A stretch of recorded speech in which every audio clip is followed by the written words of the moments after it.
Lap terakhir yang menjadi lap terakhir selamanya. Pada bulan Februari tahun 2001, puluhan ribu penonton memenuhi tribun Daytona International Speedway di Florida, Amerika Serikat.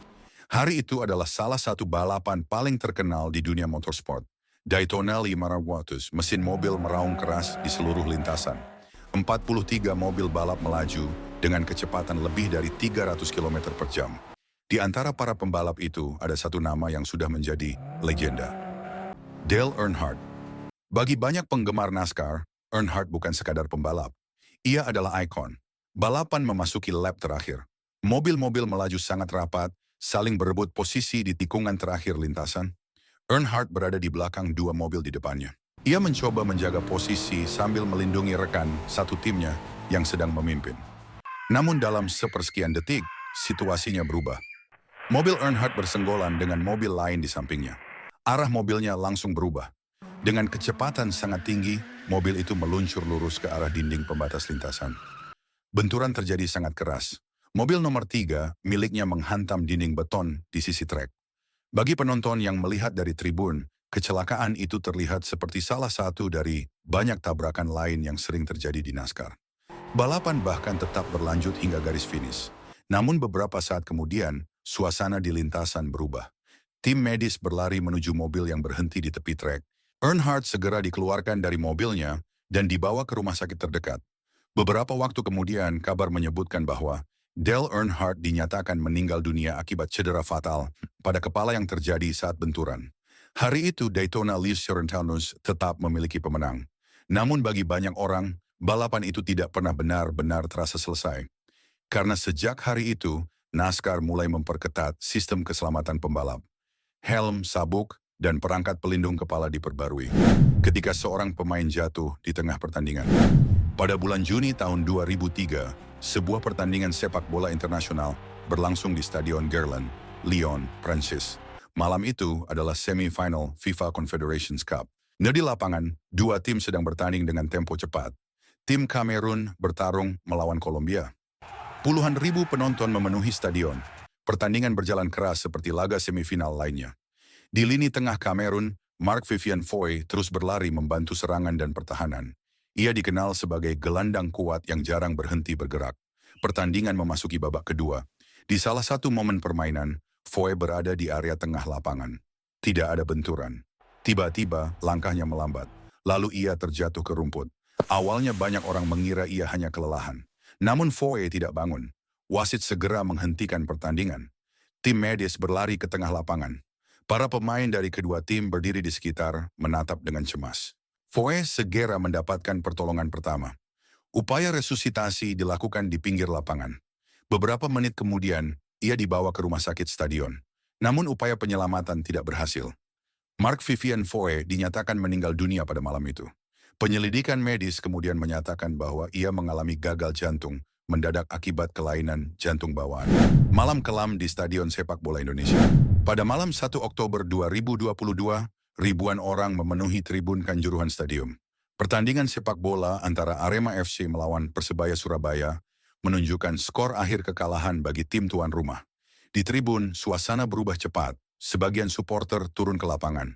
Petugas keamanan mencoba mengendalikan situasi. Beberapa menit kemudian, gas air mata ditembakkan ke arah lapangan dan tribun.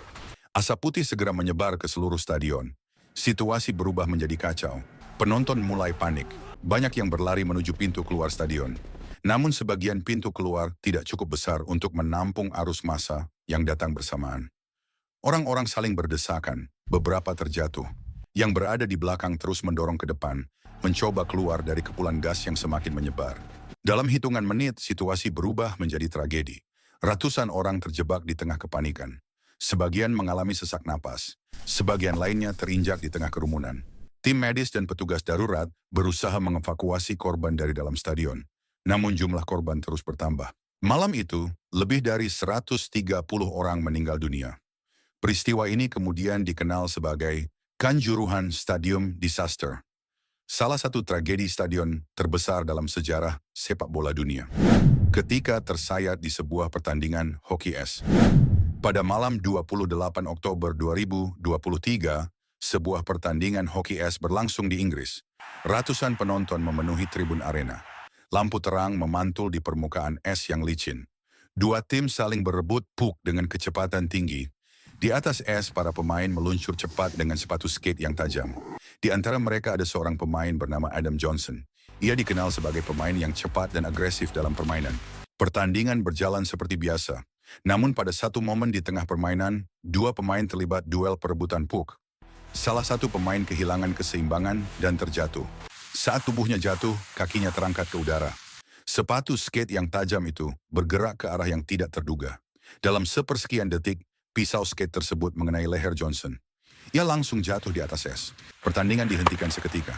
Para pemain di sekitar terlihat panik. Tim medis berlari masuk ke arena. Johnson segera dibawa keluar dari lapangan untuk mendapatkan pertolongan. Namun luka yang ia alami terlalu parah, hingga akhirnya Adam Johnson meninggal dunia. Insiden itu mengguncang dunia hoki es. Peristiwa tersebut kembali memicu pembicaraan mengenai pentingnya perlindungan tambahan pada area leher dalam olahraga hoki. Latihan Olimpiade dingin yang berakhir tragis. Pada bulan Februari tahun 2010, para atlet dari berbagai negara berkumpul di Kanada. Mereka datang untuk mengikuti 2010 Winter Olympics. Salah satu cabang olahraga yang dipertandingkan adalah luge. Dalam olahraga ini, atlet berbaring terlentang di atas kereta kecil dan meluncur di lintasan es dengan kecepatan yang sangat tinggi. Di beberapa bagian lintasan, kecepatannya bisa mencapai lebih dari 140 km per jam. Salah satu atlet yang ikut berlatih saat itu adalah Nodar Kumaritashvili dari Georgia, yang masih berusia 21 tahun. Pada hari itu, Kumaritashvili sedang menjalani sesi latihan resmi di lintasan Luge Whistler. Lintasan tersebut dikenal sangat cepat. Di bagian akhir lintasan, terdapat tikungan panjang yang harus dilewati dengan presisi tinggi. Saat kereta Luge miliknya meluncur melewati bagian itu, sesuatu terjadi. Kereta kehilangan kendali. Tubuh Kumaritashvili terlempar keluar dari lintasan. Dengan kecepatan tinggi, ia menabrak struktur logam di pinggir trek. Petugas medis segera berlari menuju lokasi. Ia segera dibawa ke rumah sakit terdekat. Namun luka yang dialaminya terlalu parah. Nodar Kumaritashvili dinyatakan meninggal dunia pada hari itu. Kecelakaan tersebut terjadi hanya beberapa jam sebelum upacara pembukaan Olimpiade dimulai. Setelah kejadian tersebut, desain lintasan luge diubah. Beberapa bagian lintasan diperbaiki untuk mengurangi kecepatan. Niat nonton malah jadi korban. Pada bulan Januari tahun 2025, sebuah kompetisi atletik universitas berlangsung di Amerika Serikat. Acara itu diadakan di kampus University of Colorado, Colorado Springs. Di dalam arena, berbagai nomor lomba sedang berlangsung. Salah satunya adalah hammer throw. Dalam cabang olahraga ini, atlet memutar tubuhnya beberapa kali sebelum melempar bola logam berat yang terhubung dengan kabel. Berat bola tersebut bisa mencapai lebih dari 10 kg. Untuk menjaga keselamatan penonton, area lempar biasanya dilindungi dengan pagar dan jaring pengaman. Namun pada hari itu, sesuatu yang tidak diharapkan terjadi. Seorang atlet melakukan lemparan. Bola logam itu meluncur keluar dari lingkaran lempar dengan kecepatan tinggi. Hammer tersebut keluar dari jalur aman. Bola logam berat itu melesat menuju area di mana penonton berdiri. Beberapa orang sempat berteriak, namun semuanya terjadi terlalu cepat. Hammer itu mengenai seorang pria yang sedang menonton pertandingan. Ia datang bersama keluarganya untuk menyaksikan kompetisi atletik tersebut. Petugas medis segera dipanggil ke lokasi. Upaya pertolongan dilakukan secepat mungkin. Namun benturan dari bola logam seberat itu menyebabkan cedera yang sangat serius. Pria tersebut dinyatakan meninggal dunia tidak lama kemudian. Insiden itu mengejutkan banyak orang yang berada di arena hari itu. Karena dalam olahraga yang terlihat seperti sekadar lemparan logam itu, satu arah yang meleset saja bisa berubah menjadi tragedi bagi siapapun yang berdiri terlalu dekat. Terjun bebas yang tak diharapkan. Di pegunungan Alpen, olahraga ekstrim bukan hal yang asing. Salah satu olahraga yang sering dilakukan di sana adalah wingsuit flying.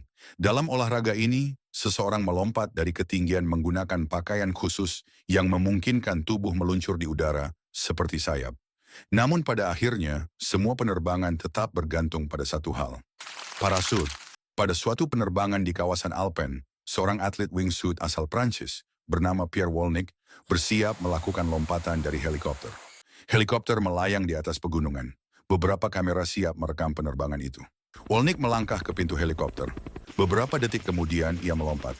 Tubuhnya meluncur di udara dengan kecepatan tinggi. Sayap kain di antara lengan dan tubuhnya terbuka, membuatnya melayang di antara tebing pegunungan. Selama beberapa saat, semuanya terlihat sempurna. Namun ketika waktunya membuka, parasutnya gagal terbuka dengan benar. Tubuhnya terus jatuh dengan kecepatan tinggi menuju tanah di bawah. Tim penyelamat kemudian menuju lokasi jatuhnya. Namun benturan dari ketinggian tersebut tidak memberi banyak kesempatan. Pierre Wolnick dinyatakan meninggal dunia di lokasi kejadian. Maraton yang berakhir sebelum garis finish. Pada musim panas tahun 1912, kota Stockholm di Swedia menjadi tuan rumah Olimpiade. Ribuan atlet dari berbagai negara datang untuk mengikuti Lyons 12 Summer Olympics. Salah satu cabang yang paling dinantikan adalah maraton. Lomba lari jarak jauh sejauh lebih dari 40 km. Pada hari perlombaan, cuaca di Stockholm cukup panas. Para pelari memulai lomba dengan semangat. Di antara mereka ada seorang atlet dari Portugal, namanya Francisco Lazaro. Ia baru berusia 21 tahun. Seperti pelari lainnya, Lazaro berlari melewati jalan-jalan kota bersama puluhan peserta lain. Namun seiring berjalannya waktu, suhu udara semakin terasa berat. Lomba maraton menuntut ketahanan fisik yang luar biasa. Bagi sebagian pelari, panas dan jarak jauh mulai menguras tenaga.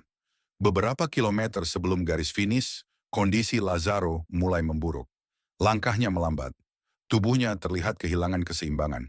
Tidak lama kemudian, ia jatuh di tengah jalur lomba. Petugas medis segera datang dan membawanya ke rumah sakit. Namun kondisi tubuhnya sudah sangat lemah. Francisco Lazaro dinyatakan meninggal dunia tidak lama kemudian. Penyebabnya adalah kelelahan ekstrem dan dehidrasi akibat suhu panas selama lomba maraton. Peristiwa itu menjadi salah satu kematian pertama dalam sejarah Olimpiade modern. Akan sejak saat itu, perhatian terhadap keselamatan atlet dalam lomba jarak jauh semakin diperketat. Karena dalam olahraga seperti maraton, musuh terbesar bukan hanya jarak yang harus ditempuh, tetapi juga batas kemampuan tubuh manusia itu sendiri. Olahraga bisa menghadirkan momen luar biasa. Tapi kadang, 1 detik saja bisa mengubah segalanya. Kalau kamu suka cerita seperti ini, like, share, dan subscribe. Karena masih banyak kisah lain yang belum banyak orang tahu.